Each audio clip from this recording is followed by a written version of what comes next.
I'm outside the high-rise building where the Israeli consulate in Istanbul is located.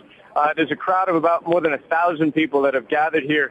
These are mostly Turks from Islamist fringe political groups. One of the foundations, the NGOs that helped organize one of the ships in the so-called Freedom Flotilla.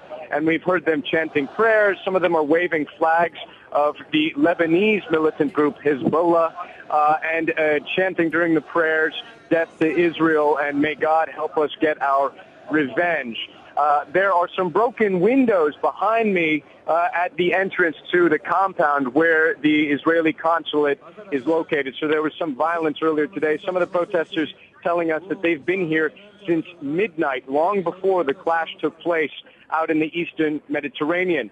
Now, beyond this group, the Turkish Foreign Ministry has been very critical of the action that took place out there, condemning it, summoning the Israeli Foreign Minister, ambassador rather, to the Turkish Foreign Ministry and calling this an inhuman act that could have irreparable damage to Turkish-Israeli relations. And it's very important to know that these two Middle Eastern countries were once very close strategic allies in this region, economic ties, intelligence ties, military ties, and their relationship has suffered over the course of the past 2 years.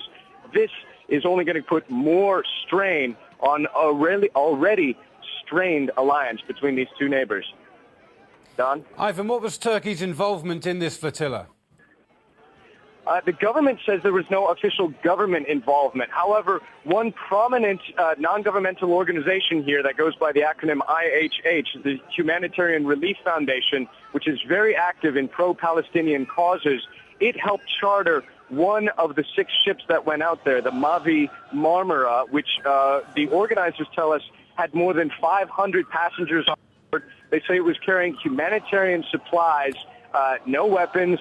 They say they were trying to carry electrical and medical equipment for an orphanage that they help run in the Gaza Strip. They say their last contact with the ship was at 5 a.m. local time when it was still in international waters, and they were told that Israeli commandos and helicopters and from boats were boarding the ship and using live bullets and bombs and clashing with the people on board that ship. Since then, they say they have had no communication with the people on board that ship.